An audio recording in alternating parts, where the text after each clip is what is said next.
são relacionados às questões de comunicação, às questões de não saber trabalhar em equipe. Então, isso precisava ser melhorado nos currículos médicos. Então, nessa última década, principalmente, isso tem sido muito destacado, e a velocidade da aprendizagem, a gente sabe também, a memória de médio e longo prazo, ela é muito maior usando a simulação. E ela acaba sendo um contrato de ficção que a gente faz com o aluno, né? Pode parecer, não é para ficar artificial, o aluno tem que entender o propósito, o professor também, e fazer esse contrato de ficção o melhor possível para não ficar algo ali bastante artificial. E a gente consegue, dentro do contexto da simulação, trabalhar com todas essas questões, aí, melhorar o padrão de erro, de treinamento, de cuidados. O aluno pode treinar várias vezes até estar competente naquele procedimento, né? Trabalhar habilidade de comunicação, gestão de erro, a parte ética, a segurança do paciente, a autonomia. Então, o uso racional de recursos, então tudo isso a gente consegue trabalhar. E quando a gente vai desenhar uma atividade simulada, veja que a fase de preparo ela é muito maior do que o desenvolvimento, né? A gente fala, quando vai começar um cenário simulado, a gente faz um briefing para explicar o que vai ser, aí tem o desenvolvimento, a atuação, e depois tem o debriefing, que é uma discussão, né, dos aspectos tanto emocionais quanto técnicos de quem foi submetido a essa simulação. Então, nós temos uma série de questões técnicas para a gente trabalhar dentro disso, e aí está a noção de tempo que a gente tem para isso. Então, a simulação clínica, ela precisa colocar o ambiente realista, um cenário fidedigno, os objetivos de aprendizagem bem definidos, né, e uma lista de verificação. Então, a gente trabalha sempre com checklist, um instrumento padronizado de avaliação ao final, e permite também a gente avaliar o trabalho em equipe, e equipe multi e interdisciplinar. Isso não serve só para o currículo de medicina, serve da enfermagem, e agora nós estamos tendo uma grande oportunidade com o PET, né, da CGET, do Ministério da Saúde Interprofissional, e vem aí muito financiamento da Organização Pan-Americana de Saúde para projetos interprofissionais. Então, é uma questão importante. Quanto aos tipos de técnica, né, nós temos as simulações cênicas, né, precisamos treinar pacientes simulados, então é o que a gente faz no Revalida.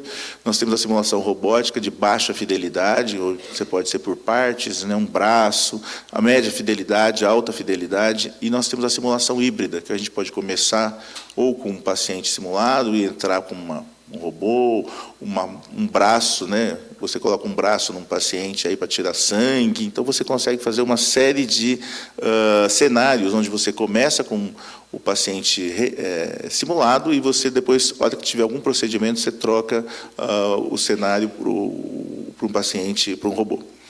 Então, nós temos aí uma série de modelos, vou passar rapidamente, né? Nós temos na simulação cênica, então a gente trabalha com os próprios alunos, normalmente, e na simulação por partes, nós temos no mercado uma série de modelos, né, de simuladores que a gente pode adquirir, dependendo do qual é o tipo de competência que você quer treinar, né? Então, há uma gama muito grande de opções, né?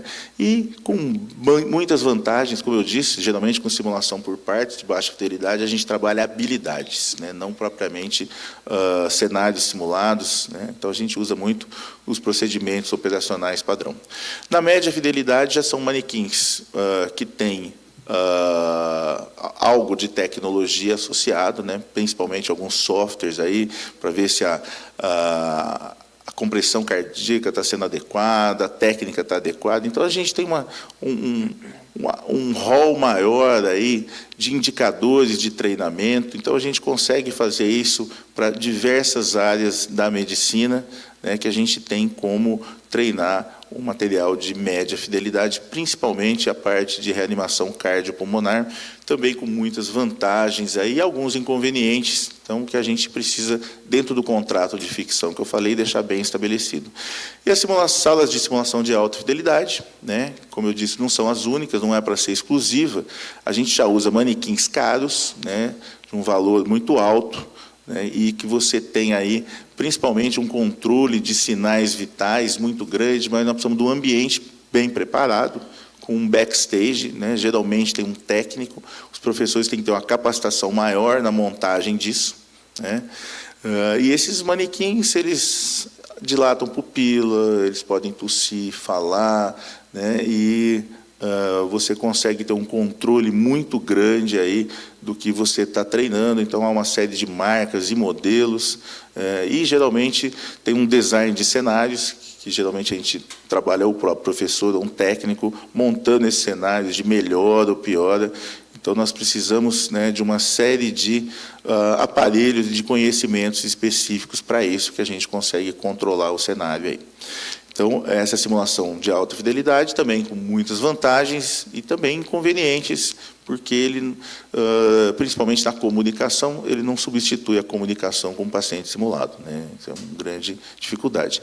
Temos também outros tipos de simuladores para procedimentos minimamente invasivos, que a gente trabalha muito em cirurgia, né, em técnica cirúrgica, aqui para procedimentos vasculares, né, para a gente fazer arteriografias, simulações, e também com a realidade virtual, que a gente pode trabalhar, que na graduação a gente não usa muito hoje, nós não temos utilizado bastante. Então, muito importante que a gente tenha todo um desenho, uma condução dos cenários, tem que ter ligado aqui o objetivo de aprendizagem que a gente quer colocar. É interessante que esse estudo aqui da Associação Americana, né, de Medicina, ele mostra aqui os vários tipos de simulação que a gente pode usar para ensino, na educação, para avaliação ou para pesquisa. E vocês estão vendo aí as várias competências, né, liderança, tomada de decisão, conhecimento médico, e vocês vejam que há uma variação, tanto aqui no ensino de graduação, quanto dentro do hospital de ensino. Então, a gente trabalha competências diferentes de acordo com aquilo dos nossos objetivos, quanto também na avaliação, quais são as áreas que são mais avaliadas, né? Então, no nosso exame de residência, por exemplo, a gente trabalha muito, em cenários multidisciplinares que a gente pode criar, e também em cenários interdisciplinares. Então, hoje, há uma possibilidade muito grande de a gente trabalhar cenários diferentes. E, como eu disse, utilizar tanto para ensino, né, fazendo o debriefing, principalmente. Nós temos vários guias na literatura que a gente pode ter uma noção de como se está trabalhando lá fora, e tanto com feedback para o paciente, né, para o nosso aluno ou para o nosso residente, variando o tipo de feedback de acordo com o que nós estamos treinando e o perfil também do instrutor que está ali. O feed forward, que é geralmente uma orientação futura, ou dar um toque, olha aí como é que você está fazendo, por quê, quais são os passos, né, trabalhando aí o presente, a positividade, o futuro. Então, hoje, há uma série de artigos discutindo essas questões. E o debriefing, que é o que a gente mais utiliza, né, onde tem a orientação do facilitador, tem foco nos objetivos de aprendizagem. A gente quer fazer com que esse aluno tenha um melhor desempenho, e há uma série de técnicas de debriefing, né, que a gente pode lançar mão, né, e geralmente recomenda-se você ter um estilo sem ser julgamento, não ameaçador, né, não configurando um interrogatório. Então, o debriefing é uma conversa que você tem vários passos, geralmente começando pelo sentimento dos alunos ou dos aprendizes que fizeram ali a prática, como é que eles sentiram em cada momento. Isso, normalmente, a gente filma, assiste depois. O próprio aluno pode se avaliar depois assistindo, então a gente pode ter a filmagem desses momentos. Então, é muito importante a gente ter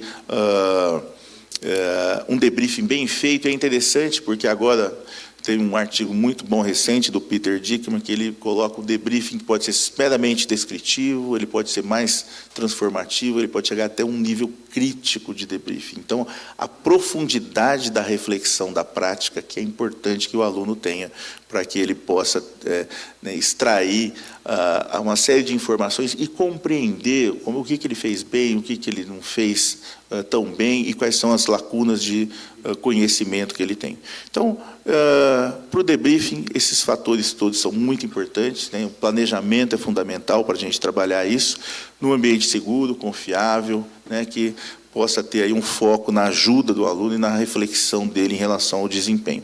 E na pirâmide de Miller, a gente sabe que o nosso aluno, ele precisa demonstrar, né, no ambiente simulado para que depois, no ambiente real, ele faça e a gente observe isso. E a gente tem uma série, falando agora não só de ensino, mas de avaliação, nós trabalhamos uma série de avaliações aí em medicina, né, não só lá fora, né, nós também no Brasil, então a gente utiliza muito o OSCE, né, onde a gente tem toda uma série de passos de montagem. No Revalida, a gente trabalha isso no INEP, né? Então, a gente tem toda essa logística da construção da prova, qual a duração da estação, que tipo de simulação nós vamos utilizar, como é que nós vamos construir, quais são os temas dessas estações. Então, no Revalida, a gente tem que sentar lá nas várias áreas e ver que competências dentro da pediatria, GO, clínica médica, cirurgia, medicina de família, nós vamos utilizar. O Revalida é 100% gravado, todas as estações, são 10 minutos por estação. Os alunos têm o confinamento pré e pós. Nós trabalhamos na última prova prática com 1.200 alunos de manhã no sábado e 1.200 à tarde, e no domingo também, repetindo 5 estações em cada dia. E tem toda uma série de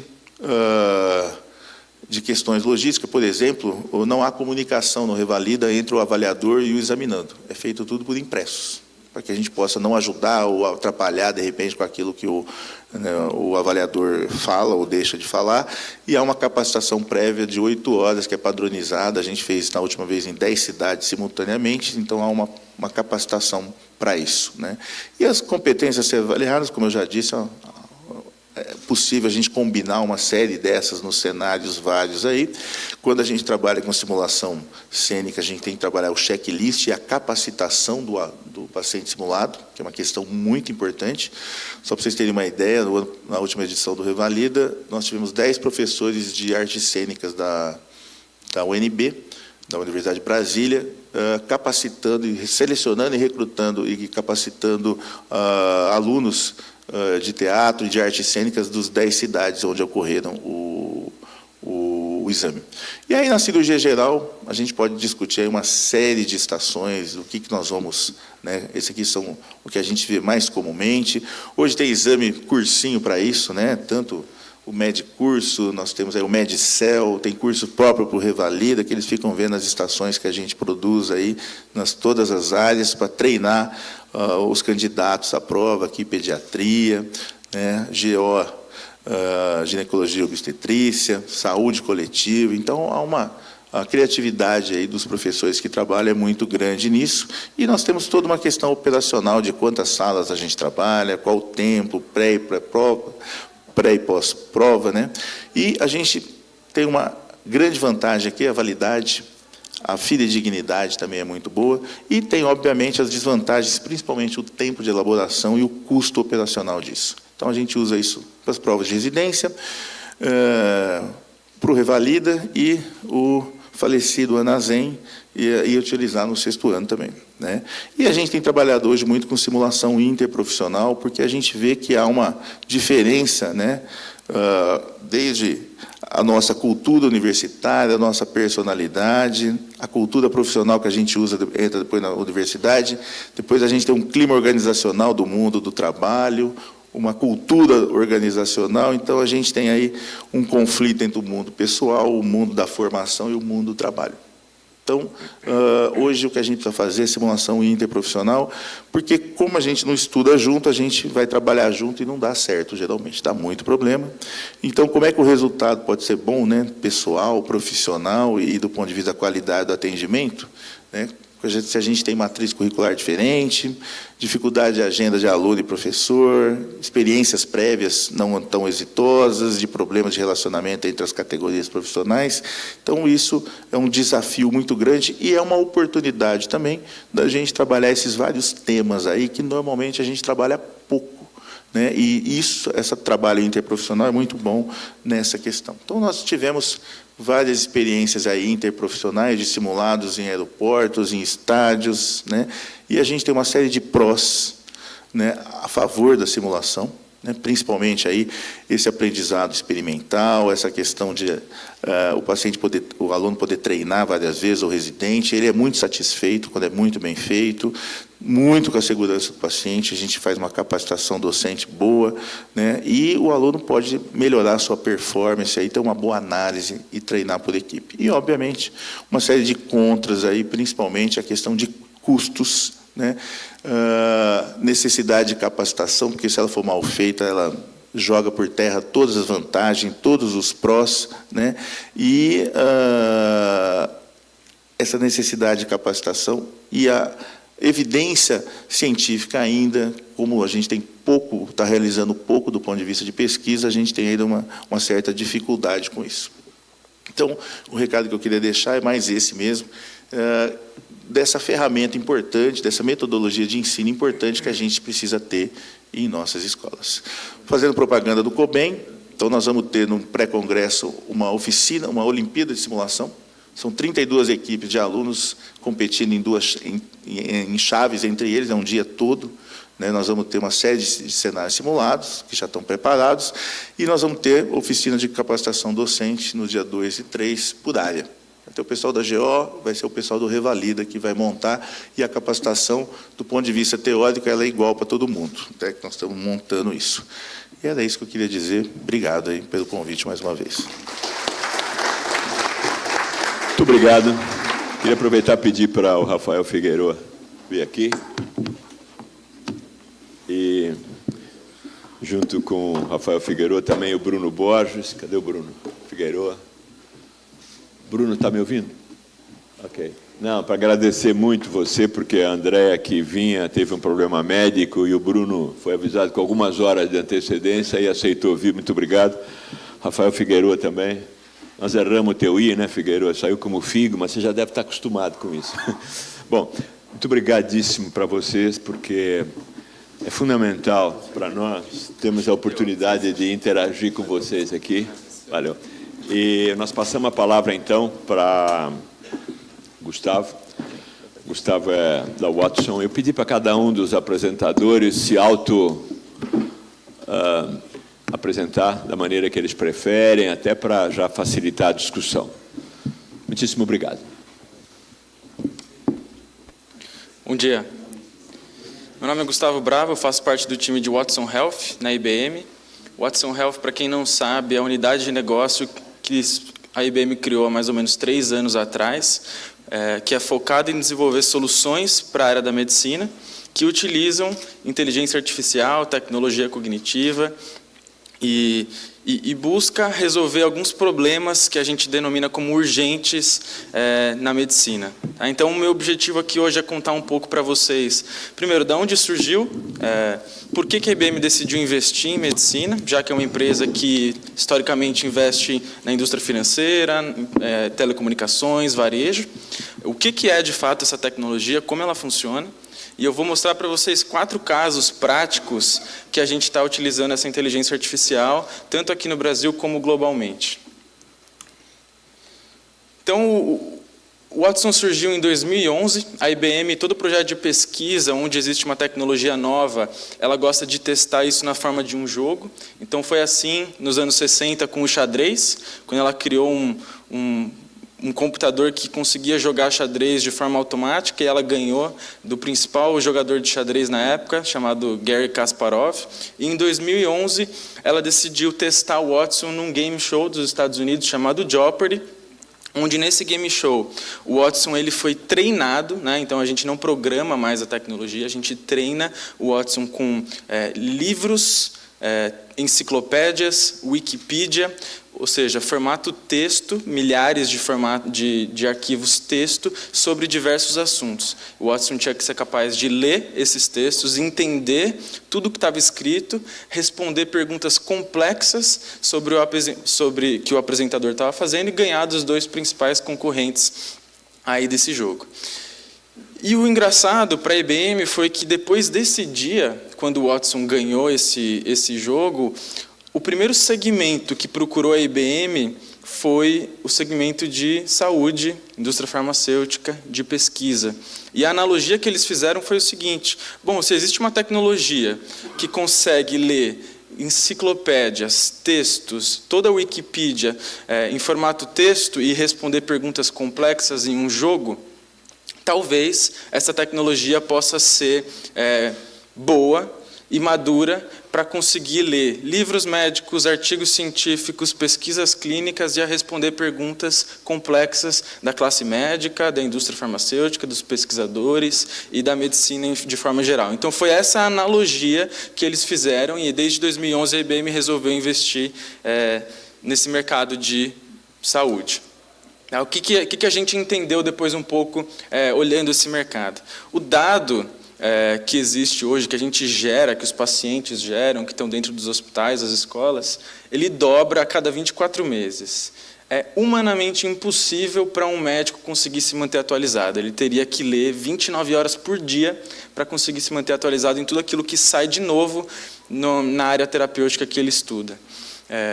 E, por último, e aí é onde a gente acredita que a nossa tecnologia pode ser mais aplicada, 80% do dado médico ele é não estruturado. O que é o dado não estruturado? Ele está em formato texto, ele está em formato vídeo, ele está em formato imagem, ele está em formato áudio. Ele não está em formato como se estivesse numa tabela Excel, por exemplo, onde a gente pode criar uma fórmula, uma regra de decisão. Para que eu consiga criar qualquer inteligência neste formato, antes eu precisaria que um ser humano, de fato, lesse todo aquele livro médico, lesse todos aqueles artigos, memorizasse tudo aquilo que estava sendo falado, correlacionasse com outros para conseguir, de fato, chegar a alguma conclusão e que fosse de auxílio na tomada de decisão dele. Então, quando a gente fala que utiliza uma tecnologia como o Watson, a gente está falando de uma tecnologia que lida principalmente com aquele dado que está em formato texto, formato imagem, formato vídeo. Tá? Então, o que a gente resolveu fazer? Nesse caso, a gente resolveu ensinar o Watson a ler um texto médico. Como é que a gente fez isso de forma bem simples para vocês entenderem? Primeiro, a gente precisa ensinar para ele vocabulário específico. Ele precisa pegar um texto como esse e entender o que são sintomas, o que são doenças, o que são medicamentos. Precisa entender vocabulário médico específico. E, por último, talvez o mais importante, e aqui que a gente se diferencia de outras tecnologias que usam somente palavras-chave, é que ele precisa entender contexto. Ele precisa entender o que é um sujeito, o que é um verbo, o que é um adjetivo, o que são modificadores. Tá? Então, se está escrito num artigo que o paciente não reportou dor, reportou ausência de dor, ele não pode simplesmente pegar a palavra dor, como muitos sistemas de busca fazem, e trazer a informação para o médico: o paciente tem dor. Se está escrito no artigo que o paciente tem histórico familiar de diabetes, ele tem que entender que significa que alguém da família daquele paciente tem diabetes, não necessariamente aquele paciente tem. Então, para que eu entenda de fato linguagem natural, foi preciso criar uma tecnologia, tá, que é muito robusta para que conseguisse entender contexto, abreviação, vocabulário específico, às vezes metáforas, às vezes em português a gente tem 3 negativas, mas quer dizer uma abreviação. Então, isso aqui é muito além do que um sistema tradicional de busca. Tá? E, de fato, como é que a tecnologia aprende? Aqui a gente gosta de chamar de aprendizagem de máquina. E eu acredito que seja da mesma forma que o médico aprende, de certa forma. E quando a gente chama de tecnologia cognitiva, nada mais é do que uma tecnologia que busca emular as capacidades cognitivas do ser humano. Então, o que faz o médico um bom médico? O primeiro passo é a leitura. É o médico que estudou muito, durante anos, para conseguir aquele conhecimento, aquele médico que se mantém atualizado na educação contínua dele. Da mesma forma, a gente fez com o Watson. Ensinou ele a ler livros médicos, artigos científicos, etc. E depois a gente deu para ele milhares de artigos, milhões de livros, etc. E a gente continua mantendo ele atualizado com tudo que sai de novo na literatura. E, por outro lado, o que faz um médico um bom médico? A experiência. Então, aquele médico que está na prática há muitos anos, ele é mais experiente que um residente. Por quê? Porque ele viu mais casos, ele se deparou com mais situações e aquilo fez ele crescer como profissional. Da mesma forma, isso acontece com o Watson. Então, a gente sempre se parceriza, a IBM ela se coloca como uma instituição que foca na tecnologia. A gente não quer ser e não vai ser nunca uma instituição de saúde. Todas as tecnologias que a gente criou foi em parceria com uma instituição especialista naquele tema que a gente estava buscando treinar o Watson. Então, a gente se parceriza com instituições, aqui com hospitais, com academia, com indústria farmacêutica, e esses especialistas interagem com o Watson, seja na forma de dar para ele milhares de casos históricos para que ele possa buscar padrões, seja na forma de feedback, falando que ele acertou, que ele errou, que ele acertou, que ele errou, e assim ele vai ganhando maturidade, vai aprendendo conforme essa interação. Tá? Antes da gente entrar nos casos práticos, eu gostaria só de falar que eu vejo a inteligência artificial, a computação cognitiva, como algo que vai ajudar o médico, que vai suportar o médico na tomada de decisão. Eu creio que a tecnologia ela vem para realizar processos que são humanamente impossíveis de se fazer, como mesmo citei agora, na leitura de milhões de artigos científicos em segundos e trazer essas informações de forma prática, mas ao mesmo tempo eu acredito que existem nuances da interação médico-paciente que jamais vão ser substituídas. Então eu acredito muito na parceria, de trazer o melhor dos dois mundos e que isso de fato se traduza na melhoria do cuidado, na segurança do paciente e em outras coisas. Então, entrando agora de forma prática, vou falar de 4 soluções. A primeira é uma solução que a gente denomina de Watson for Oncology. Essa solução foi treinada pelo Memorial Sloan Kettering Cancer Center, que é um dos principais institutos de câncer do mundo. E a gente treinou essa solução que funciona da seguinte forma. Tá? O médico senta com o paciente no consultório e ele começa a fazer perguntas sobre aquele paciente, buscando informações clínicas, laboratoriais, exames de imagem, etc. Uma vez que ele consegue todas as informações daquele paciente, ele busca, através de protocolos e de milhares de casos que ele foi treinado com expertise, possíveis tratamentos, quais são os possíveis tratamentos personalizados para aquele paciente. E depois ele mostra para o médico qual é o racional que ele utilizou para chegar naquelas conclusões e qual é a literatura, qual é a evidência que está embasando o porquê daquele tratamento.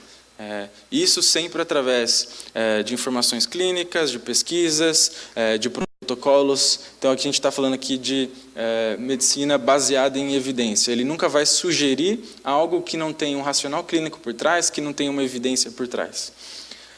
Essa solução foi publicado um estudo agora no Annals of Oncology, de 2017, foi feito num hospital na Índia, onde o que a gente faz é selecionar casos reais de pacientes. A gente coloca numa sala um tumor board, normalmente multidisciplinar, com oncologistas e outros profissionais que participam do cuidado.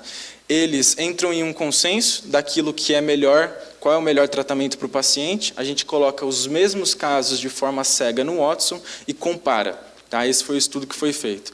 E, nesse caso, comparando com especialistas em câncer de mama desse hospital, o Watson conseguiu chegar em uma concordância de 93% com esses especialistas. Isso mostra um sistema altamente promissor que pode aí auxiliar não somente especialistas, mas principalmente não especialistas em lugares onde não há oncologistas ou há oncologistas generalistas que têm que atender uma população muito carente. Então, essa é uma solução onde, aqui no Brasil, o Instituto do Câncer do Ceará está utilizando no cuidado já há um pouco mais de um ano.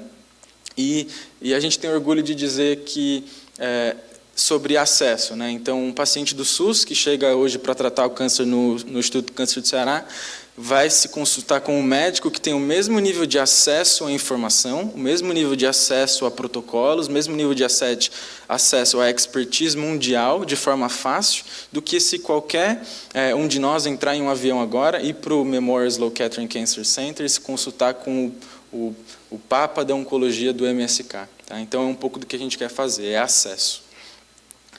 Seguindo, falando agora um pouco mais de medicina personalizada, também em oncologia. Essa é uma solução onde, principalmente utilizada para pacientes que já tiveram diversas tentativas de tratamento sem sucesso, ou pacientes que chegam com estágio avançado de câncer, é feita uma biópsia do tumor do paciente, essa biópsia é feita um sequenciamento genético, e esse sequenciamento genético antes era feito de forma, essa análise do sequenciamento genético era feita de forma manual.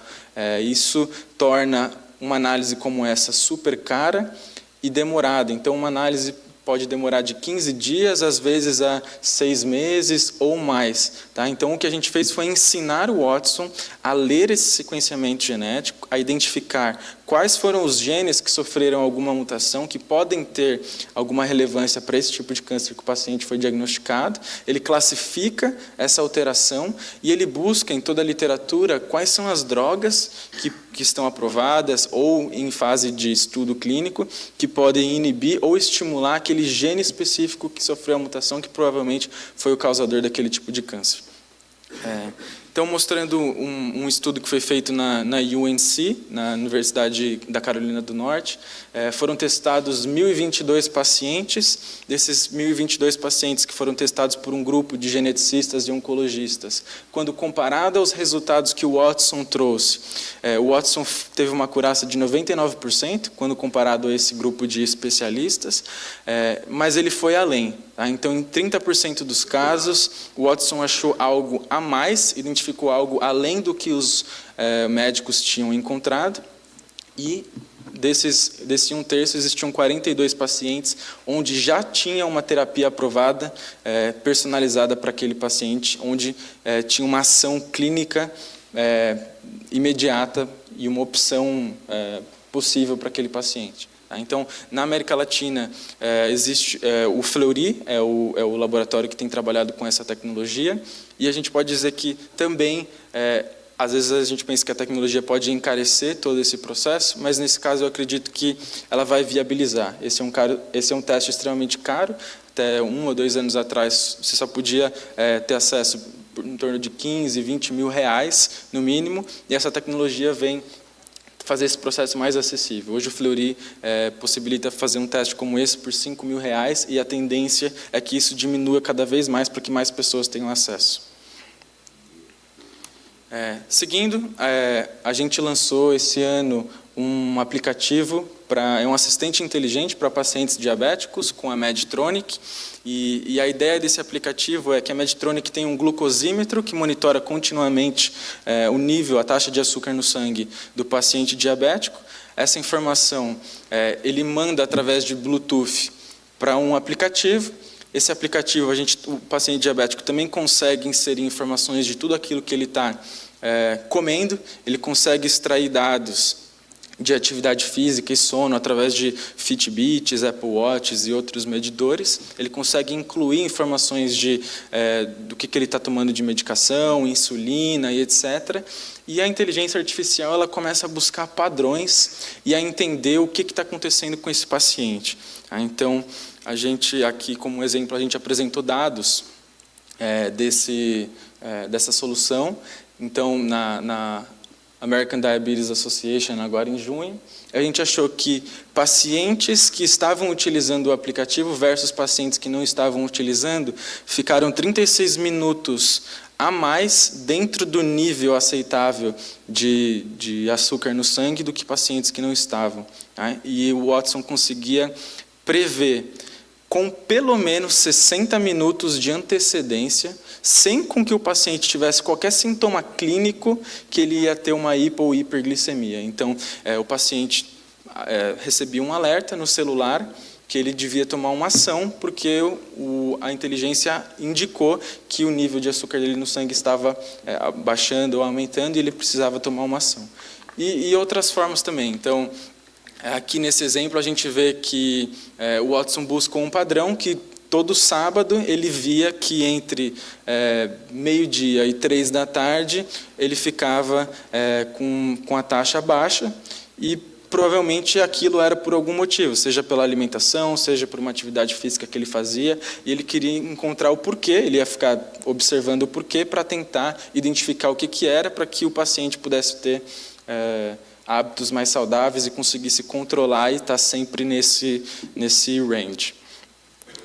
E por último, o último caso que eu vou mostrar aqui para vocês é o Micromedics. O Micromedics é uma base, muitos de vocês já devem ter utilizado ou utilizarem na faculdade, é uma base de medicamentos, onde você consegue informação de dosagem, efeitos colaterais, interação medicamentosa, etc. Base também onde você consegue informações sobre doenças para consulta no dia a dia. E o que a gente fez é que a gente quer mudar a interação que vocês têm com esse tipo de base de dados, para que isso se torne cada vez mais utilizada por conta da interação, como se você estivesse perguntando de fato para um colega, como se você estivesse perguntando para um especialista que está ali com você, de forma natural, na forma de conversa, para que isso seja rápido e fácil no dia a dia. Então a gente incluiu o que a gente chama de Watson Assistant, onde é possível você conversar com o Watson e fazer perguntas. Então aqui no caso você está no consultório, você está no pronto-socorro e você faz uma pergunta, qual é a dose pediátrica para amoxicilina? Ele vem e te pergunta qual é a indicação que você está buscando, né? Qual é a condição. Eu cliquei no caso que era a infecção de garganta e ele me trouxe já a dose que eu deveria administrar. Seguindo, eu perguntei quais são os efeitos colaterais, né, da amoxicilina, seguindo na conversa. Ele me trouxe efeitos colaterais comuns e sérios. Eu perguntei se existia contraindicações, eu perguntei sobre drug interactions e de forma fácil e rápida ele me trouxe aquela informação sem que eu precisasse buscar, fazer uma busca, ficasse procurando, ficasse lendo, ficasse buscando onde que tinha aquela informação com evidência e etc. Então, era um pouco disso que eu queria falar. Obrigado pelo tempo de vocês, espero que tenha sido bastante proveitoso. Obrigado. Muito obrigado. Vou chamar o Figueiredo agora, Rafael Figueiredo vai falar sobre a Google. Eu queria aproveitar e agradecer muito a oportunidade desse simpósio ter sido realizado, graças ao apoio pessoal, incansável, da diretoria da Escola Paulista de Medicina. Claro que é uma comissão, a Helena Nader, o Jair Mário, o Arnaldo Colombo e eu ajudamos, mas foi o apoio total da diretoria esse tempo de crise, com todo o pessoal de apoio à diretoria da Escola Paulista, o Renato e a Márcia e toda a diretoria que permitiu isso, junto com a Yara e muitas outras fontes de apoio ao recurso humano. Gente continua sendo o que a Escola Paulista de Medicina tem de melhor. E a gente precisa ter gente. No nosso caso é fantástico, porque a gente tem muita gente boa. Então, Emília, em teu nome, a gente agradece todo mundo. Obrigado.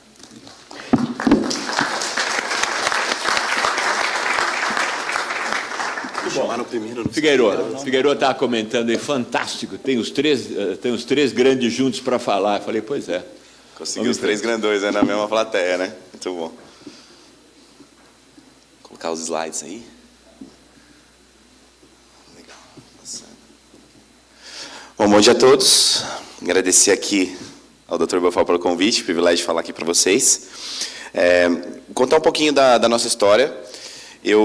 Minha formação é em economia, mas eu trabalho há uns 10 anos aí na parte de machine learning, né, aprendizado de máquina. Eu trabalhei para a Google mesmo, full ali entre 2007 e 2008 no Google Maps, no Street View. Depois eu saí para abrir a minha própria empresa de saúde, que eu estou alguns anos nessa jornada. Só que eu continuei muito com a Google como mentor, como consultor, parceiro ali deles. E aí no ano passado eu ganhei um título de Google Developer Expert em Machine Learning, que é um título para os maiores especialistas aí mundiais na área. E aí a gente vem numa parceria desenvolvendo aplicações de inteligência artificial para a saúde. Então, hoje no Brasil, a Portal é a Google aí para healthcare e para marketing de saúde também. A gente é uma pontinha com eles, então estamos muito perto. Também temos parcerias com IBM e Microsoft, então a gente conseguiu com as três aí. Eu vou contar um pouquinho de como a gente trabalhou com cada uma em etapas diferentes do projeto. E aí, assim, eu vou focar 5 minutos em nós e os outros 15 realmente nas aplicações e um pouco de como tem muita coisa legal acontecendo no Brasil aí nessa parte de AI, tá? Então, nós somos uma central de saúde digital, ou seja, a gente oferece acesso à medicina para pessoas no Brasil inteiro, em alguns outros países agora. Para mostrar como funciona, vou apresentar uma das nossas primeiras pacientes, essa é a Maria. Então, bom, ela mora em Balsas, sul do Maranhão, onde num raio de uns 500 km você não encontra especialistas. Até encontra, por exemplo, um clínico geral ou uma enfermeira, mas é muito difícil encontrar um neurologista, por exemplo.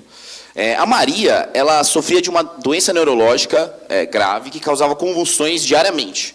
Então, desde que ela nasceu, ela tem convulsões todos os dias.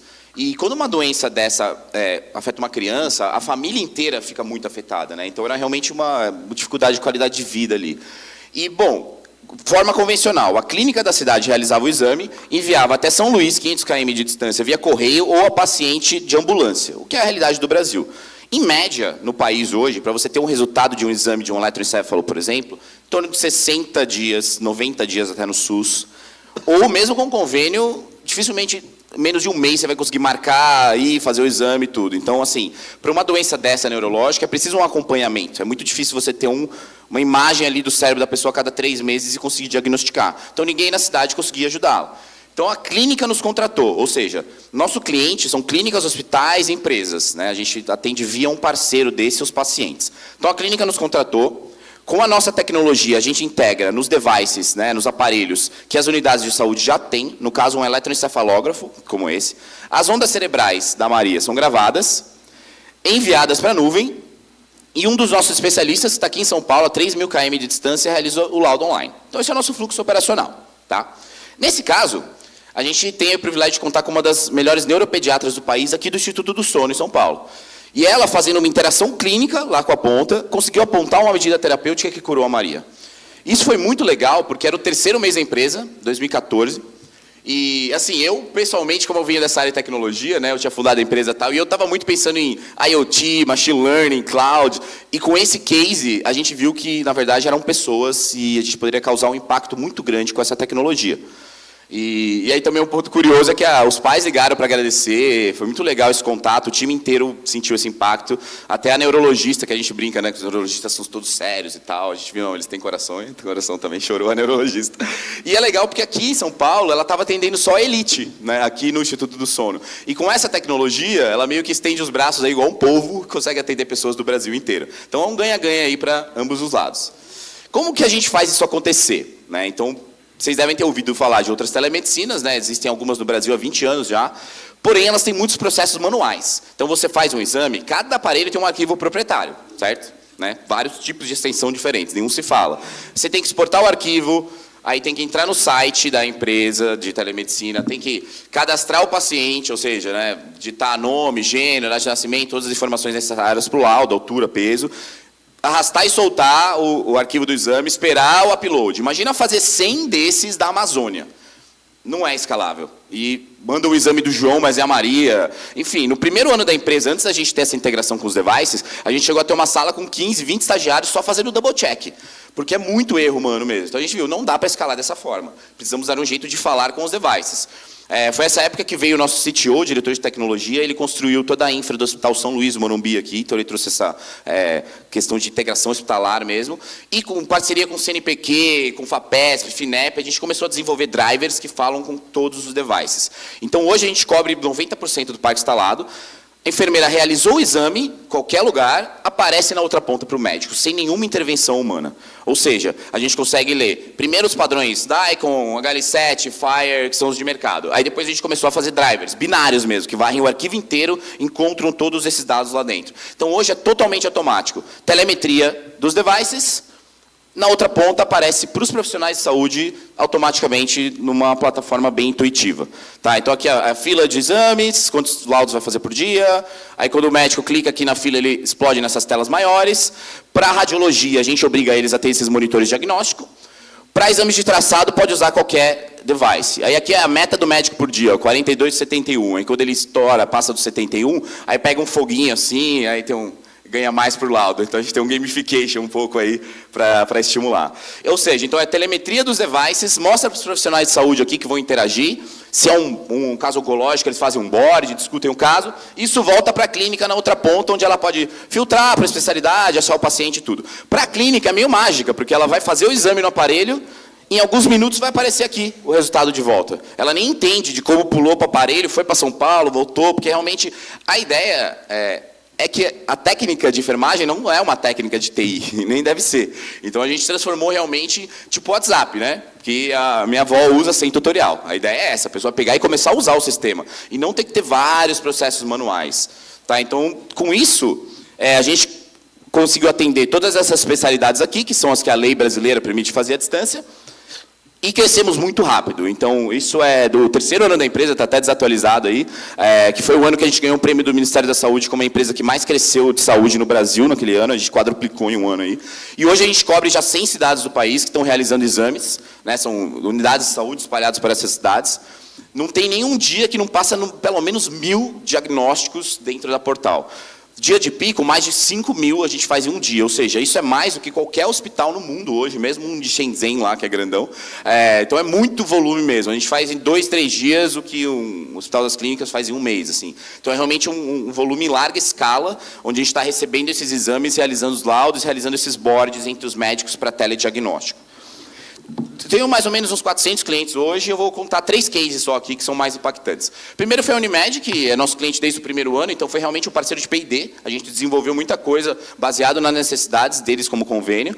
Hoje a gente está no Unimed São Paulo, Rio, Santos, Anápolis, estamos espalhando aí, a ideia é levar para os 30 milhões de pacientes. Um ponto interessante é que a gente fez um estudo num cluster de unidades de saúde da Unimed que trabalham com a gente, e a gente consegue reduzir até 10% a sinistralidade dessas unidades comparado com o método convencional. Ou seja, o que demorava às vezes um mês o resultado, a gente devolve em alguns minutos e a gente consegue derrubar muito o custo unitário por diagnóstico e o impacto nesse portfólio é uma redução de até 10%. O que, bom, vocês sabem que é apertado assim, a margem operacional de um convênio. Unimed é uns 90% de sinistralidade, a 1.000 também, então 10% é um impacto bem grande. Um segundo case interessante é saúde corporativa, que a gente não imaginava como seria forte. Então, esses são casos onde a gente mantém as pessoas saudáveis, em vez de cuidar da doença, né? Então, a BRF é um grande cliente, eles têm 100 mil funcionários, a gente instalou um piloto em dezembro, numa unidade deu muito certo, agora estamos instalando em 24 unidades. Temos BMW, Boticário, Natura, Petrobras, várias empresas muito grandes, onde a gente instala uma enfermaria interna dentro da fábrica, com uma enfermeira. E essa enfermeira acessa essa constelação de especialistas aí para manter saudável as pessoas. Um case que a gente fez, por exemplo, uma mineradora. A gente avalia a espirometria e o raio-x dos colaboradores num período de 20 anos que essa mineradora tem de dados. O médico do trabalho, ou o clínico geral, ele nunca vai olhar 10 anos, 20 anos. Não dá, ele nem tem tempo hábil para isso. Né? Ele vai olhar o check-up anual, no máximo comparar com o ano passado, vai ver lá uma redução pulmonar de 1%, o cara é sedentário, normal, dentro da normalidade, volta a trabalhar. Só que quando você olhou os 10 anos, o colaborador já perdeu 30% da função pulmonar. Por causa da poeira de mineração, caso do enrijecimento do tecido pulmonar, e se você não tira ele dessa posição de risco, é irreversível essa doença. E é muito difícil para os humanos poderem olhar essa quantidade de dados. Como o colega falou aqui, são algumas coisas assim, são 100 mil funcionários, 20 anos de dado, não tem como olhar. O algoritmo pega muito simples essa variação. Dá um alerta para a mineradora, retira esse colaborador da posição de risco antes que a doença seja irreversível. Ajuda a pessoa e evita um processo trabalhista de milhões também, né? Tem esse lado aí também. Então a gente fez isso para mineradoras, construtoras, diversas empresas que cuidamos do portfólio de colaboradores. E um terceiro case bacana é agora aqui de São Paulo, porque esses nossos 400 clientes são privados, né? E aí agora, pela primeira vez, a gente vai trabalhar numa escala grande com o governo, então foi um edital em dezembro, direto com o Alckmin, secretário de Saúde, onde fomos selecionados em primeiro lugar, assinamos o convênio agora em julho, para integrar todos os sistemas do SUS do Estado de São Paulo. Então o que isso quer dizer? São 83 sistemas, o MEDEX, que é a distribuição de remédios, o S-CODS, o S4SP, que é o de prontuários, o de exames, alguns, o CROSS, alguns com certeza são usados aqui dentro do horizonte da Unifesp, né? E esses sistemas hoje não se falam. Então, assim, o que isso quer dizer? Tem o SIM, que é o banco de óbito. Se alguém morre, como que eles normalizam os outros 82 sistemas? Eles exportam um XLS e a cada 3 anos eles normalizam a base na mão, um por um. O que quer dizer que, quando morre alguém, a família continua recebendo o remédio via o MEDEX por 2, 3, 4 anos, às vezes. Isso é muito recorrente, muito desperdício, e não dá para devolver remédio, porque se você entregou na casa da pessoa, não pode aceitar de volta. Anvisa. Então, assim, isso causa um desperdício enorme. E por que a gente ganhou isso aí? Assim como eu integro com devices de um lado, no outro lado a gente integra com sistemas. Então, eu integro hoje com o Cerner, com o AGHU, com o TASI. Então, tem alguns hospitais que a gente trabalha que eles não querem só usar o nosso sistema, eles querem o resultado dentro do prontuário. Então, o que eu faço? Eu pego os dados do paciente do prontuário, pega o exame, do arquivo do exame mesmo, a gente faz um matching para saber que aquele paciente é o relativo user ID do prontuário, os profissionais de saúde interagem em cima desse exame e a gente devolve o resultado dentro do Cerner, ou dentro do TASI, ou dentro do GHU. Então a gente tem muito forte essa tecnologia de integração. Então por isso que a gente ganhou esse edital. E qual que é a ideia? A gente começou em julho agora, e em 2 meses já integramos alguns sistemas. Então assim, a gente pega a Maria Silveira, ok, do Medex, e acha ela no S4, ela é Maria S não sei o quê. Aí no outro, 10 anos depois, ela casou. Agora ela é Maria S Nunes. E aí a gente tem que fazer um Master Patient Index entre todos esses sistemas, ou seja, eu acho ela nesses sistemas diferentes, crio essa timeline entre o paciente, esse é o primeiro elemento de AI já, e aí com isso a gente consegue entregar uma linha do tempo que o paciente tenha todas as interações que ele fez, não importa se ele fez o exame na UBS, no Hospital das Clínicas, lá em Campinas, no Mário Gatti, a gente consegue reconstruir toda a vida do paciente e criar essa timeline. Que eu não chamo de prontuário, porque tem um tabu aí do prontuário, né? Muitas pessoas tentaram. Então a gente, na verdade, cria uma linha do tempo, todas as interações. O que acontece quando você faz uma linha do tempo? Você consegue prever para frente. Isso é muito legal, porque agora que a gente estruturou o dado, você consegue prever tipos de risco, estratificação de risco, que tipo de patologia vai ter, qual que é a probabilidade da pessoa morrer, quanto ela vai custar, ao ponto de que quando chega na recepção do hospital, vai poder passar um link ou dar autorização ali, tem toda a linha do tempo. Imagina isso, por exemplo, oncologia, né? Tem vários tipos de patologias que o histórico é muito importante, e hoje ele está totalmente fragmentado. Né? Então, com isso a gente está trazendo interoperabilidade para o SUS do Estado de São Paulo. Isso é junto com o BID, né, que é o Banco Interamericano de Desenvolvimento, é um piloto para 35 milhões de pessoas, né, que dando certo, a ideia é o BID levar a gente para vários países e realmente com uma ferramenta de interoperabilidade. E assim, é incrível as correlações que a gente está começando a encontrar nesses dados, porque nunca eles estiveram na mesma base. Então, assim, realmente a gente está vendo incidência de doença por região, cruzando isso com o dado do IBGE, vendo que numa área de mineradora está impactando a população. Gente, assim, o nosso pessoal de AI está chorando lá de alegria, com o tanto de coisa legal que vai dar para fazer. Então, a ideia vai ser entregar o aplicativo para a população, para ter a linha do tempo, e para a Secretaria de Saúde, a gente está montando um super BI mesmo. Cruzamento de dados, detecção de anomalias, muita coisa legal vai sair desse projeto aí. E como que a gente faz isso acontecer, né? Então agora vamos para o mundo do Machine Learning. Só em larga escala, para fazer isso em larga escala, só com computadores ajudando. Então essa é a tela do médico. Aqui está num MacBook, mas pode ser qualquer device, tá? Então imagina aqui temos o exame, lembrando que ele veio direto no arquivo proprietário de um aparelho, fez o exame lá na Amazônia, ele vai aparecer aqui automático. Dados do paciente aqui em cima, aqui ele tem que clicar se está normal ou alterado, e aí que começa a ficar legal. Hoje a gente tem 30 milhões de exames na nossa base de dados. Com esses 30 milhões, a gente rodou técnicas de NLP e Topic Modeling em cima disso. A principal que a gente usou é uma que chama LDA, que chama Latent Deterrent Allocation. O que isso quer dizer? É uma técnica não supervisionada que cria clusters de palavras que tenham maior ocorrência por patologia. Então, nuvens de palavras com esses 30 milhões, que textos os médicos usam mais para cada patologia.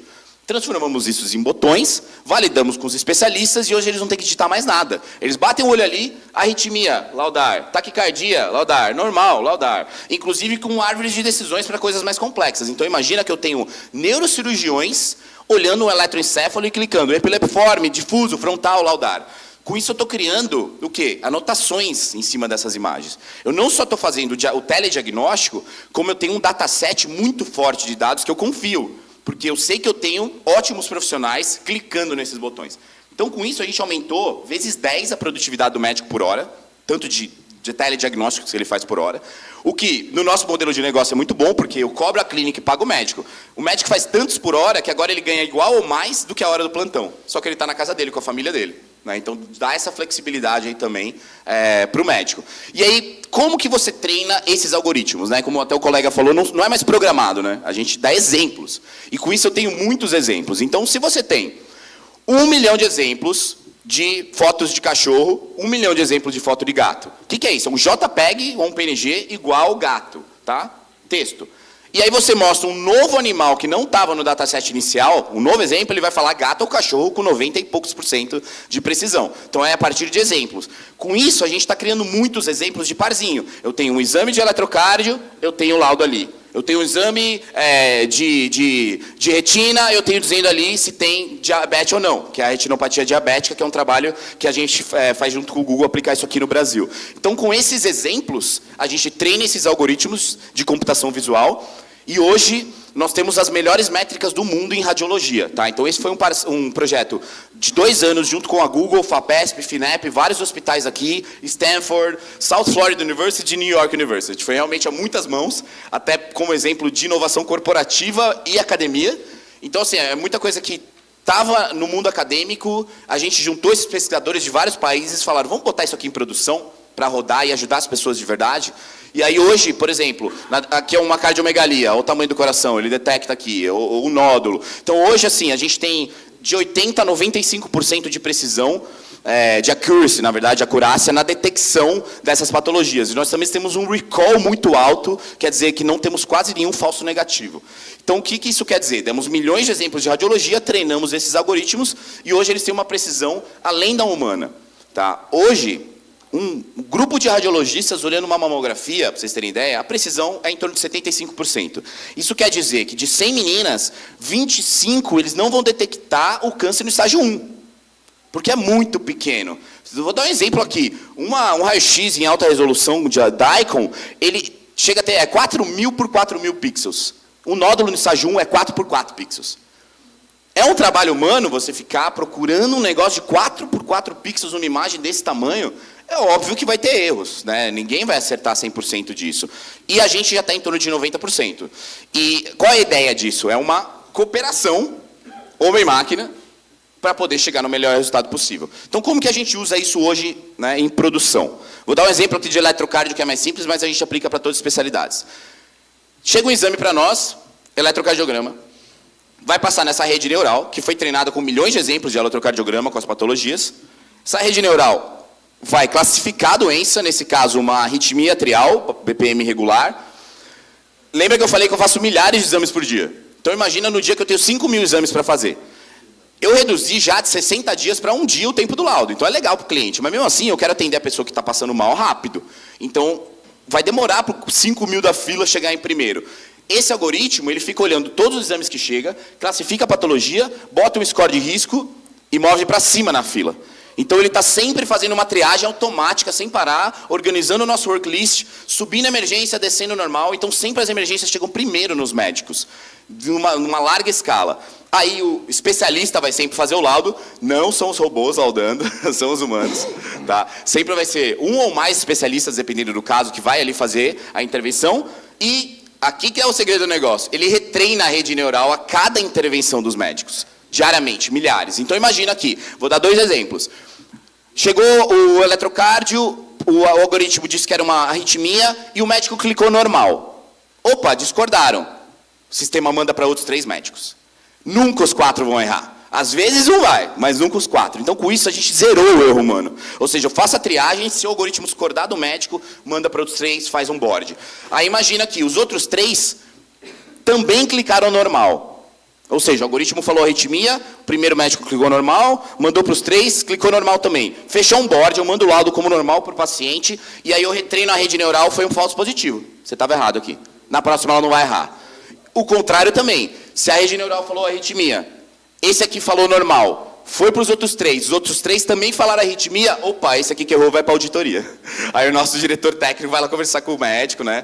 Não para punir, mas para educar. Porque se um médico bom desses, igual a gente tem do Yoga, Core, errou um negócio desse, é porque era muito sutil. Era uma coisa pequenininha. Na próxima, aí o médico vai aprender, né? Machine Learning ali do médico. Ele provavelmente não vai errar na próxima vez. Então, com isso, a gente conseguiu zerar o erro humano. E esses casos que são duvidosos, né? Entre um médico e outro, que eles não têm certeza, a gente fechou uma parceria com 2 hospitais na França, um em Paris e um em Poitiers, onde eles estão realizando segunda opinião em cima desses casos meio estranhos. E o legal é que esses casos estranhos, né, que a gente chama de borderline cases, que é quando você faz um cluster e separa, fica muito claro, por exemplo, vou dar um exemplo assim, o que é um nódulo fica muito separado do que é uma consolidação. Num clustering, ele separa. Porém, às vezes a pessoa tem nódulo que levou a consolidação, que levou um derrame pleural. Aí ele já fica tudo perto um do outro. Esses casos estranhos, assim, que às vezes engana a rede neural e engana o médico, eles são os melhores casos para você poder treinar a rede neural. que esses são realmente casos muito confusos. Então aí a gente tem um sistema de feedback que esses casos que geram dúvida, eles voltam para o sistema, só que passa várias épocas de treinamento nele, ou seja, ele é treinado mais vezes com esses exemplos estranhos do que nos exemplos mais comuns, como uma cardiomegalia, que é muito fácil de bater o olho e ver. E assim, gente, o negócio de olho treinado de médico, né? E dos humanos no geral. Alguém já viu um vídeo do pessoal passando bola de basquete um pro outro e passa um gorila? Alguém já viu esse vídeo? Alguns já viram aqui. Mas é assim, já viu aquele negócio da NBA que fica duas fileiras, um passando a bola rápido de basquete um pro outro? Então eles fazem isso, botam uma plateia assistindo, e aí a plateia tem que contar quantas vezes a bola foi e voltou. 1, 2, 3, 4, 5, 6, bem rápido. E são vários jogadores. Plateia inteira contando, tá? 1, 2, 3, 4. Nesse meio tempo, enquanto eles passam a bola, aparece um cara vestido de gorila, batendo no peito e anda no meio do pessoal passando a bola, né? Pra ver se alguém perde a conta, alguma coisa assim. No final, gente, ninguém perdeu a conta. Pior, ninguém viu o gorila. As pessoas não viram que tinha um gorila batendo no peito de tão concentrada que elas estavam na bola. E essa são os humanos. Assim, o nosso cérebro ele trabalha com muitos poucos watts. Então ele tem que focar no que ele vai fazer. Não é? Esse negócio de ser multitask, multitarefa é uma lenda. Você só faz uma coisa bem feita por vez, máximo duas. Então assim, como o cérebro está focado em uma coisa só, ele ignora o resto. E como que chega essas radiologias para a gente, no geral? Tosse, febre, dor de garganta. Baseado nessa queixa clínica, o o radiologista vai procurar? Uma consolidação para ver se tem pneumonia. Então ele está procurando uma mancha grande ali. Ele não está procurando um nódulo, porque não veio na queixa clínica nódulo. Vocês acham que ele vai ver se não vê nenhum gorila? Como é que vai ver um nódulozinho desse tamanho? Então são esses casos aí que a gente consegue gerar muito valor, porque é algo que ia passar batido, e é isso que derruba a precisão humana do 100 por 75. Que a queixa clínica, a anamnese, ela não tem a robustez necessária para apontar o que realmente é a causa daquilo lá. Então o médico se isso, aquilo, ele vai usar a lógica ali, mas ele não vai olhar os 4.000 pixels no zoom máximo para tentar achar um nódulo, né? Então, com isso, a gente está meio que criando um cérebro coletivo entre todos esses médicos que estão retreinando esse algoritmo, com 5.000 lados por dia em produção em mais de 100 cidades. O que é muito legal, porque como a gente coleta esses dados de aparelhos diferentes, em cidades diferentes, com técnicos diferentes realizando o exame, nós temos, segundo a Google hoje, o dataset de saúde maior e mais heterógeno do mundo. Porque se você treinar um desse aqui só com a ressonância top GE que tem no Einstein, esse algoritmo vai aprender em cima daquela máquina. E aí você não consegue generalizar para outra máquina. Quando você vai aplicar o mesmo algoritmo em outra máquina da Siemens mais simples, por exemplo, ele não vai pegar. Então é por isso que é muito importante você criar esses datasets com o máximo possível de diferentes exemplos. E aí, assim, eu vou dar um outro exemplo muito forte de como os dados são importantes. Tem um negócio que chama viés, ou bias. Se o seu dataset tem um bias, né, ele foi enviesado, ele não vai detectar outras coisas. A gente percebeu isso na prática. Derrame pleural, por exemplo. A gente tinha um monte de casos de derrame pleural, começou a treinar esse algoritmo para ele localizar, só que o que acontece? Muitas vezes, derrame pleural tem um dreno. No raio-x vai aparecer aquele dreno bem forte. Ou seja, a gente achou que a rede neural estava com 90 e poucos % de precisão, mas na verdade ela tinha aprendido a localizar o dreno, não a localizar o derrame pleural. Então, se a gente mostrava um novo exemplo que não tinha o dreno, ela não falava derrame pleural. Se eu mostrava um exemplo que tinha o dreno e não tinha o derrame, ela ia falar derrame pleural. Então, assim, o jeito que o dado é estruturado, que você separa esse dataset em classes, para depois você usar essas classes para treinar o algoritmo, é mais importante que o algoritmo. Tipo assim, se você a gente tem vários PhDs no time, vários PhDs, eles ficam lá mexendo no algoritmo, aumenta ler, diminui ler, bota normalization, tira isso e tal. Aumentou 1%. Agora, organiza o dado melhor, bota mais exemplos, aumenta 5%, 10%. Então, o impacto do dado, nesse caso, é muito forte. Por isso que tem que estar muito bem organizado o dado, senão você vai treinar uma rede neural enviesada. A gente fez isso em parcerias aí com várias fábricas, né? Então, hoje as fábricas gostam muito da gente, porque imagina, a gente chegou numa fábrica, vai, pega a Meditron, que é uma fábrica de eletroencefalo há 40 anos no Brasil. Desenvolvemos esse driver que extrai esses dados lá de dentro, ou seja, agora todos os aparelhos da Meditron estão na nuvem, porque aperta um botão e sobe, né, para a nuvem automática. E é um aparelho de 10 anos, o parque instalado deles tem 10 anos. Então, as fábricas gostam muito da gente agora, porque, do nada, a gente atualizou o parque instalado inteiro delas sem elas gastarem R$1. Então, quando elas vendem um eletroencefalo novo, falam, faz o telediagnóstico a portal, porque está na nuvem. Então, hoje, centenas de clientes que a gente tem foram referrals, né? Foram indicações dessas fábricas que mandam para nós. Então, mais um exemplo aí de inovação corporativa, que é uma parceria de startup com grandes empresas para melhorar os dois mundos, né? E muita parceria também de fomento, né? Então, FAPESP, FINEP, APEC, CNPq, a gente levantou até hoje em torno dos 20 milhões, aí, sendo que metade disso aí foi só de fundo perdido dessas instituições, tá? Passamos pelos programas das Big Three aí, né? Então, o primeiro que a gente passou foi o Global Entrepreneur da IBM, onde a primeira etapa da empresa de treinamento desses algoritmos a gente rodou no SoftLayer, que é a nuvem da IBM, que inclusive a gente fez um benchmark entre as maiores nuvens em termos de velocidade de servidor, um bare metal da SoftLayer ninguém bate, realmente muita GPU e tal. Aí a gente teve essa primeira fase, depois a gente passou pelo BSpark Plus da Microsoft, onde a gente migrou uma parte disso para o Azure. Então hoje eu tenho um híbrido entre o Azure e a Google Cloud. Tá? E depois entramos aí nesses programas da Google mesmo, que é o Google Launchpad Accelerator, que é uma aceleradora da Google, e agora a gente passou no AI Studio, que é um programa só de AI, lá no Vale do Silício, que foram 7 empresas, só Israel, Canadá, Estados Unidos, e nós fomos a única do Hemisfério Sul que conseguiu passar nesse programa. E assim, no último 1 ano e meio, a gente foi mais de 10 vezes para o Vale do Silício. Eles levam o nosso time de desenvolvimento para ficar lá com o time mesmo que criou o TensorFlow, que é o algoritmo deles o framework deles de inteligência artificial. A gente senta com o pessoal da DeepMind, são grandes parceiros também. E aí é bem legal essa troca que tem, por exemplo, entre a DeepMind e a Portal. A gente especifica para eles coisas muito difíceis de fazer. E é isso que eles querem, use cases, né? Igual o colega da IBM falou aqui, vocês desenvolvem em parceria com alguém especialista na área. A DeepMind é a mesma coisa, ela tem lá a tecnologia, mas ela precisa de alguém para aplicar aquilo, né? Então, um exemplo que a gente fez com eles que eles estão lançando time beta agora, chama Healthcare API, é uma API que faz várias coisas de saúde, mas uma muito forte é a anonimização. Então, ela varre um banco de dados, encontra todos os dados que possam ser identificadores de um paciente, troca por tokens, anonimiza, então a gente consegue, com uma passada nessa API, anonimizar tudo para depois treinar os algoritmos, para depois fazer pesquisa. É muito importante a questão da privacidade dos pacientes para poder fazer esse Big Data em saúde. Então isso limpa tudo para nós automático, e o mais legal, porque isso a gente conseguiria fazer sozinho, mas o da DeepMind vai dentro do raio-x, quando o nome do paciente está escrito na imagem, no pixel da imagem, e ele vai e anonimiza, tira isso de dentro do pixel da imagem.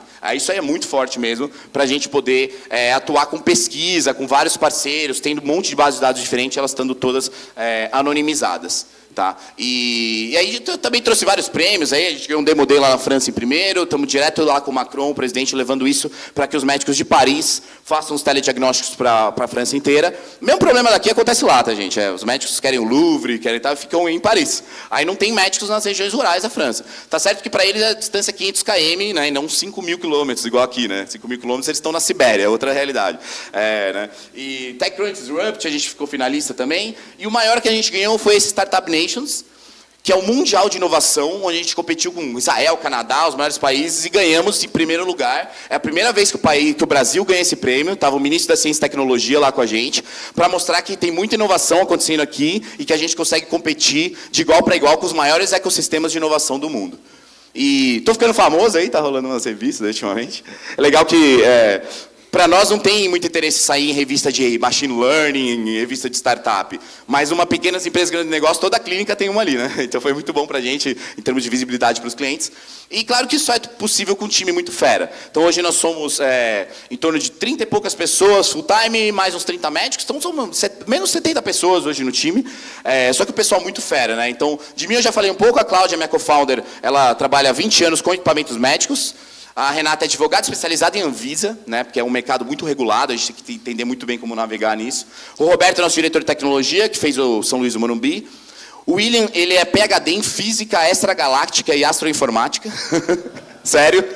Tem mais de 1000 citações dos trabalhos dele. Então ele que estava lá com um algoritmo que contava galáxias no céu lá de observatórios e dizia se elas eram elípticas ou não. Só isso. É impressionante como isso é parecido com a tecnologia que acha tumores.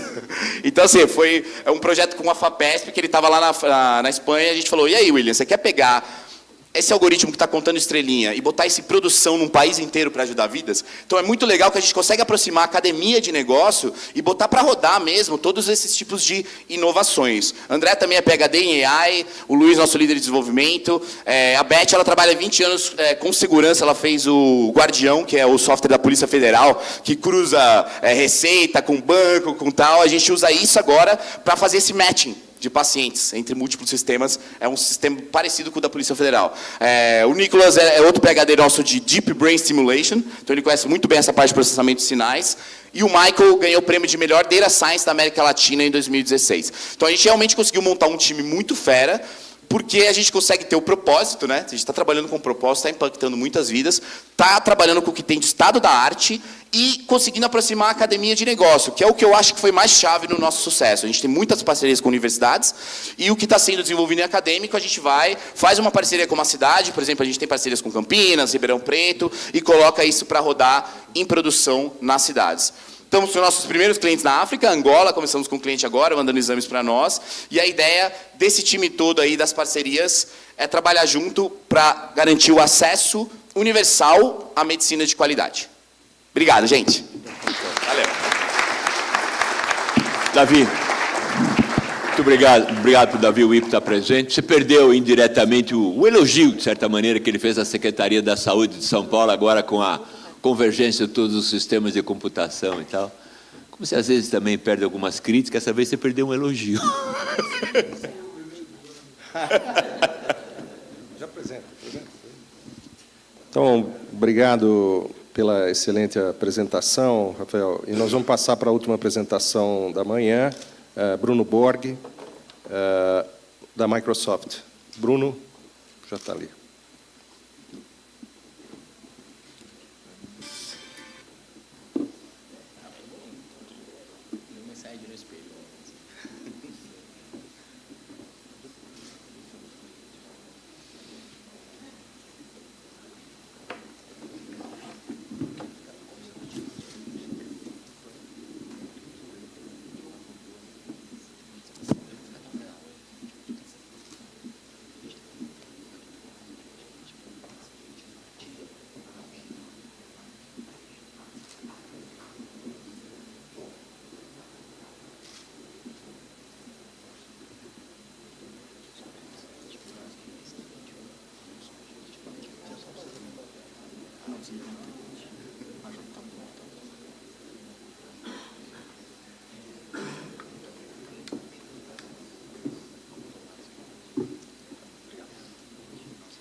Bom dia a todos. Obrigado pelo convite. Muito boa apresentação do Gustavo, do Rafael. Agradeço pela oportunidade de conhecê-los também. Venho falar um pouco da Microsoft e da Comparex. Meu nome é Bruno, sou formado em Direito e, por incrível que pareça, eu vim trabalhar na área de tecnologia na saúde. É um mundo muito diferente do que eu vivo, porém muito mais interessante. Minha função na Comparex é levar tecnologia e inovação para os hospitais, que tem a funcionalidade de quê? Humanização do paciente, cuidar do paciente, que é o principal cliente do hospital, com cuidado, com atenção e com a necessidade que o paciente tem quando ele chega ao hospital. A Comparex é um provedor global da Microsoft, presente em 35 países, com a sua sede na Alemanha, e hoje vou mostrar um pouquinho de como a inteligência artificial e como podemos mudar um pouco a função do hospital ao atendimento ao paciente. Primeiro, uma mensagem de transformação, de como que o mundo está se transformando hoje, como podemos melhorar a saúde dos pacientes, a saúde da cidade, a saúde de um país, com a tecnologia, com a informação, com os dados.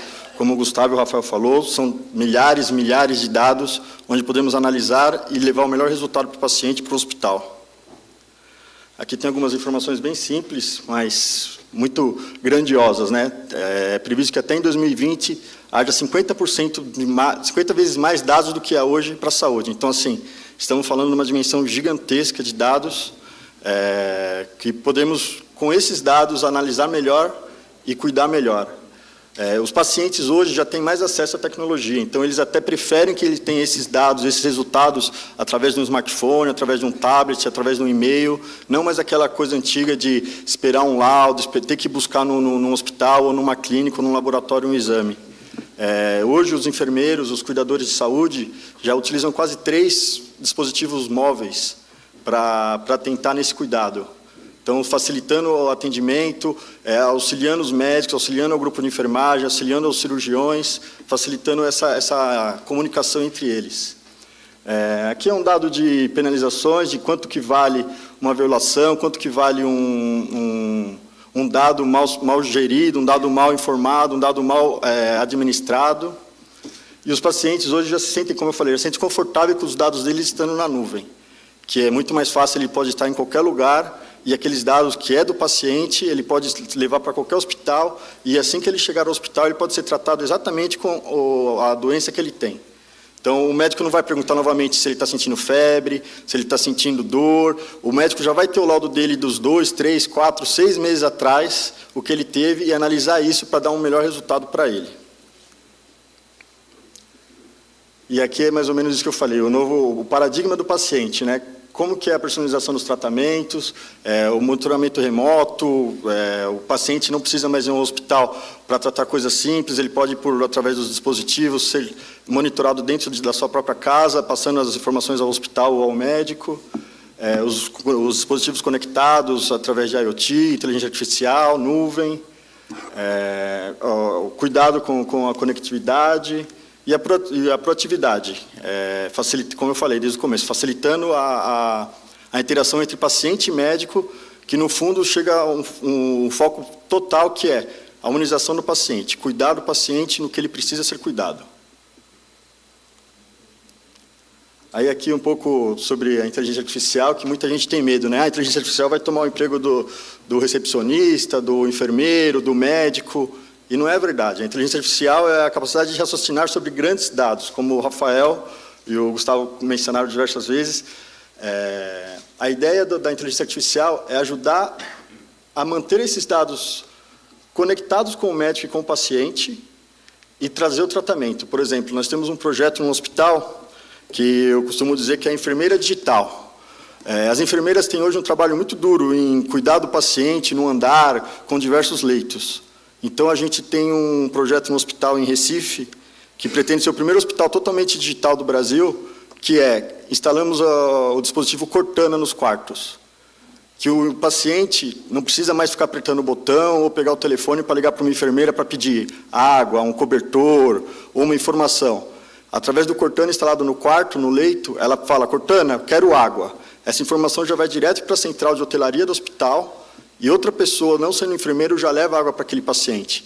E isso faz com que o enfermeiro tome a decisão certa de cuidar do paciente, e não de fazer um serviço de, como a gente costuma dizer, de garçom, de ter que ir no quarto, buscar, o que você precisa? Preciso de água. Ele volta, pede água, depois de 10, 15 minutos ele volta e entrega água. Não, o enfermeiro não vai mais precisar fazer isso. O enfermeiro vai precisar apenas cuidar do paciente, saber se ele está tomando a medicação certa, sabendo se ele está com os medicamentos em dia, em ordem, no horário certo, saber se ele está sendo cuidado exatamente como ele precisa, se está no prontuário dele todos os procedimentos que ele fez no dia, e não mais esse serviço de ir buscar, ir levar ou atender. E com essas informações o paciente pode também falar: olha, não estou passando bem. Não, estou sentindo muita dor ainda, meu acesso caiu, eu tirei o acesso sem querer. E isso já vai diretamente para a central da enfermagem, onde ela disponibiliza o enfermeiro para realmente cuidar do paciente. Isso otimiza o tempo do enfermeiro, faz com que ele tenha mais atenção e mais cuidado com o paciente, e otimiza todo o processo hospitalar do paciente, toda a trajetória dele, desde o centro cirúrgico até a saída dele. Aqui um pouco da transformação digital, que uma mensagem do presidente da Microsoft, né, que ele fala: cada empresa vai deixar de ser uma organização que usa a tecnologia digital para tornar-se uma organização digital. Que a ideia é usar a tecnologia para o bem. Eu estou participando do Startup Weekend, que está tendo uma maratona nesse final de semana, começou ontem, vai até domingo, e é só pessoas que têm uma vontade de ajudar na saúde, montar uma startup, empreender nessa área. E a gente fala: pô, a tecnologia tá tão fácil, né? Todo mundo tem um dispositivo móvel, todo mundo tem um tablet, em qualquer lugar você pode pedir um veículo, um alimento. E assim, foi fantástico ontem quando a gente descobriu que na faixa de Gaza, na Palestina, está tendo um Startup Weekend para crianças de saúde, onde as crianças vão falar o que elas gostariam de ter no hospital, de que as crianças, como elas gostariam de ser atendidas no hospital, de que elas esperam no hospital, que elas queriam uma gamificação para não ficar deitado num quarto, olhando para a parede, que elas queriam uma sala onde elas possam se encontrar e ter um movimento, não ficar somente deitada naquele leito, esperando a melhora ou a alta. E isso está sendo muito bacana, esse aprendizado, de como a tecnologia pode ajudar e melhorar lugares. Não só ajudar o paciente, não só ajudar o médico, mas um país inteiro, uma região inteira.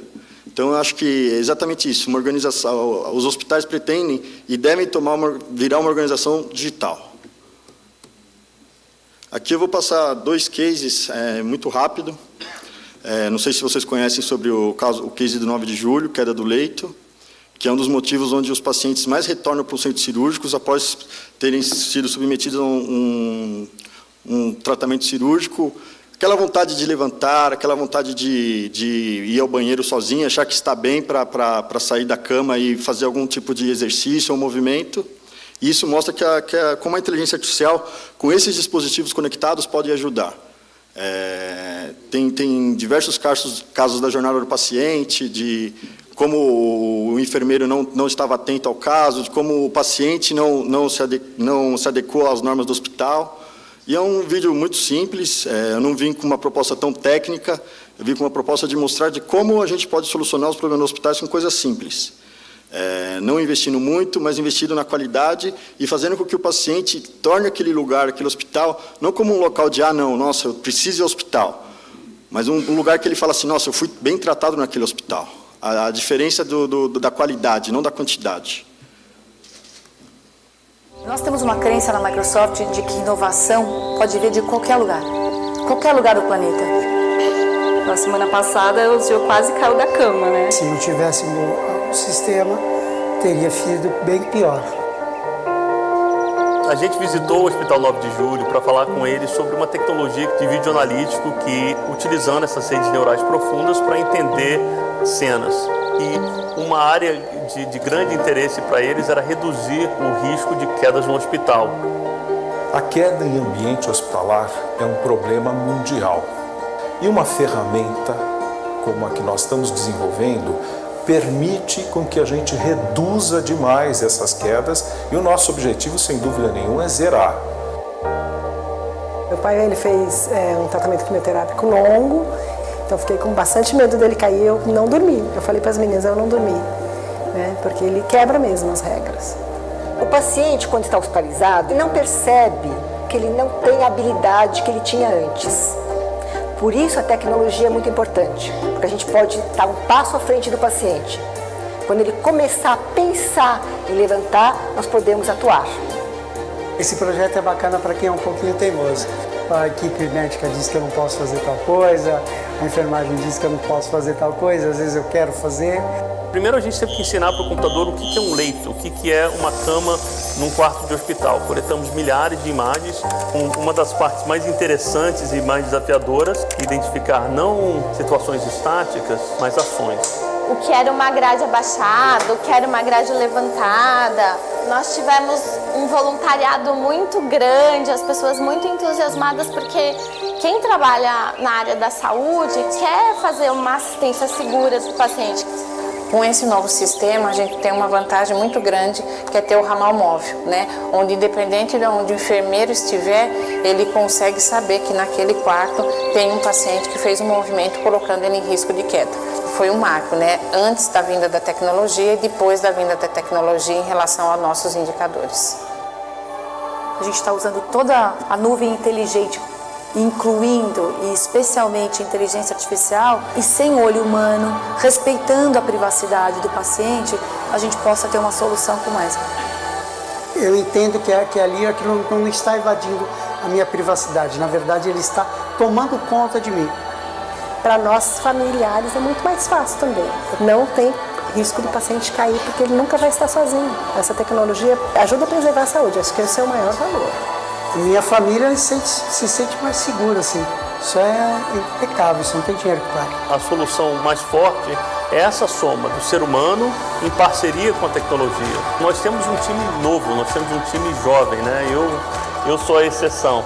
E eu acho que essa emoção, essa energia de estar inventando o futuro e fazendo isso na nossa terra, no nosso país, energiza não só a mim, mas a todos nós. Isso é a nossa visão de democratização da inteligência artificial na prática. Eu não estou falando aqui só de países emergentes ou comparáveis ao Brasil, estou falando do planeta. E com isso, o que a gente quer, como resultado final, é mostrar que a tecnologia pode ajudar a salvar vidas. E saber que a gente participou disso e que a gente se dedicou, eu saio realizada, né? Eu sei que eu abracei uma causa e a causa aconteceu.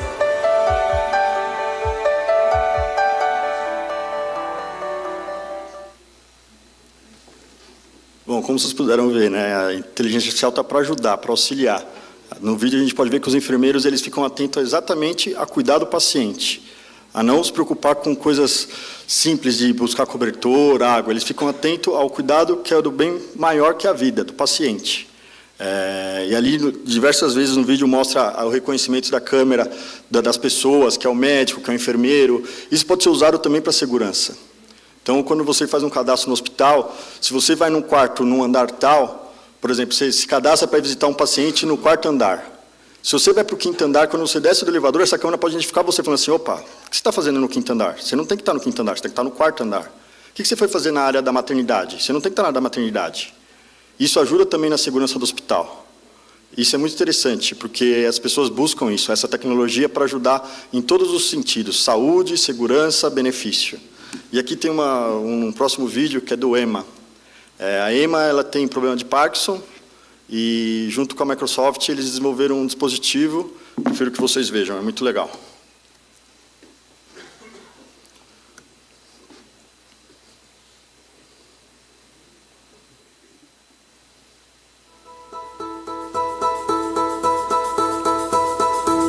Okay, right, I'm going to try and replicate this here.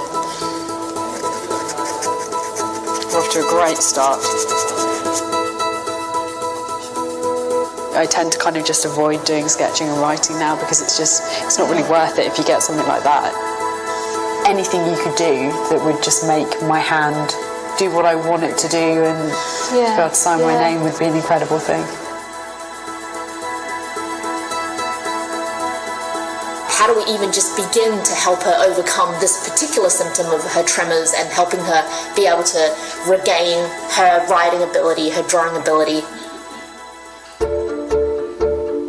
So what I'm doing is I'm making a very rough prototype, and what this board does is I can connect into it through these wires, these tiny coin cell motors. So these motors will vibrate. I personally think that what this is doing is it's short-circuiting whatever feedback loop there is between the brain and the hand that's causing the tremors. So the idea is if you are distracted by the vibration, are you able to write better? I don't know. Why not? I don't know. It's affecting something. I don't quite know what's happening. I'm on to something, right? I'm on to something.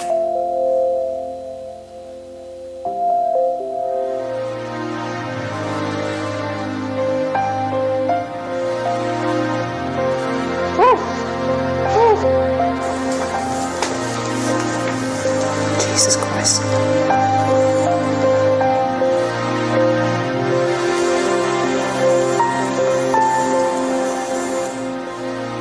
Oh my God. It makes me forget that I have a tremor.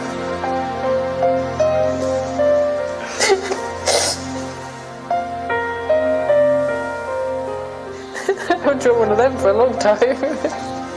I've actually just written my name for like the first time in ages. I can't believe it. Mum, it's called the Emma. Oh, brilliant. It's got my name on it.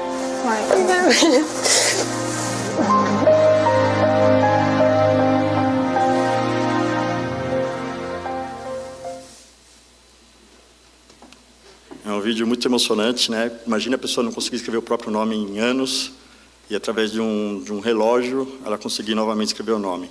É muito significativa essa evolução da saúde e da tecnologia. E a Microsoft e a Comparex pensam muito nisso, no bem-estar do paciente, né? Falando um pouco mais de inteligência artificial, a gente tem um pouco de receio, como eu já falei no começo, de perder a inteligência artificial vai substituir os humanos, e não é verdade. A gente precisa dos humanos para que a inteligência artificial funcione. Eu vou mostrar um slide que é muito simples e mostra como poderíamos fazer aqui no Brasil a jornada do paciente no hospital e como acontece hoje em Israel. Hoje em Israel, todos os hospitais são conectados, interligados, todos os dados. Então, se você vai fazer um exame de câncer de pele, ele em 30, 40 segundos ele informa se você tem esse câncer de pele ou não através dos dados dele. E todo o sistema é interligado entre hospital, laboratório, farmácia, e o próprio hospital manda um aviso para você da quantidade de tempo que você tinha que tomar o medicamento, se você terminou o medicamento, para você retornar ao hospital, para ver se você está realmente curado daquilo que você tinha, se está fazendo efeitos remédios, para que você tenha a prevenção da nova doença. Eu chamo capacitar a saúde em toda a viagem do paciente, né?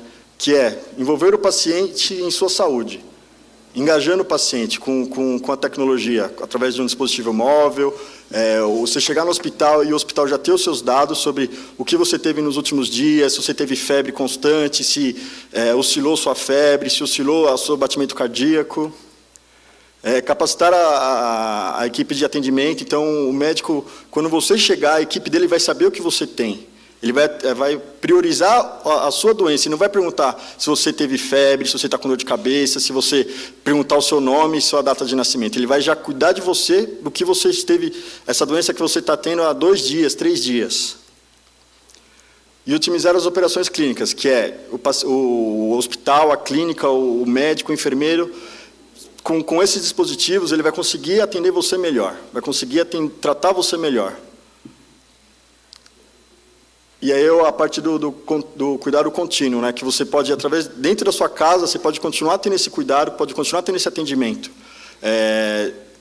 Existem dispositivos, aplicativos, onde você pode estar em casa e ele avisa que você tem que tomar medicação, ele avisa para você fazer um exame de glicemia, por exemplo, para ver se sua glicemia está alta, está baixa. Ele pode ver se o seu batimento cardíaco está alto, está baixo, ele consegue medir isso e transportar isso para o médico. O médico consegue, mesmo à distância, saber o seu estado de saúde dentro da sua casa. E aprimorar a segurança e a conformidade. Tudo esse sistema, através de segurança e conformidade, esses dados bem armazenados e bem cuidados, não deixa de ser compliance, não deixa de ser informativo, porque o dado é do paciente. O paciente pode escolher o que ele quer, onde ele quer os dados dele. Se ele quer manter para ele, se ele quer ter disponibilidade nos hospitais, se ele pode ter essa praticidade de chegar e o médico ter as informações dele. Não perguntar, ele vai no médico 2 dias e o médico fazer as mesmas perguntas. Então, para o médico isso também é bom, porque o médico não perde, otimiza o tempo dele, otimiza a humanização de atender o paciente. Ter mais tempo com o paciente. Atender melhor, atender com qualidade, não atender por quantidade. Aí a gente pergunta, é impossível isso, né? Estamos muito longe disso, não existe tecnologia suficiente para isso. Hoje já existem 82 companhias que estão reinventando a prática de medicina, que é o famoso hospital digital. Então, assim, todos os tipos de equipamentos, todos os tipos de aplicativos, todos os tipos de cuidados médicos. Aí temos, 82 companhias. Faz o monitoramento do paciente, o gerenciamento de medicação, a navegação do hospital, o controle de infecção, a experiência do paciente, diagnósticos, comunicação, todo o cuidado.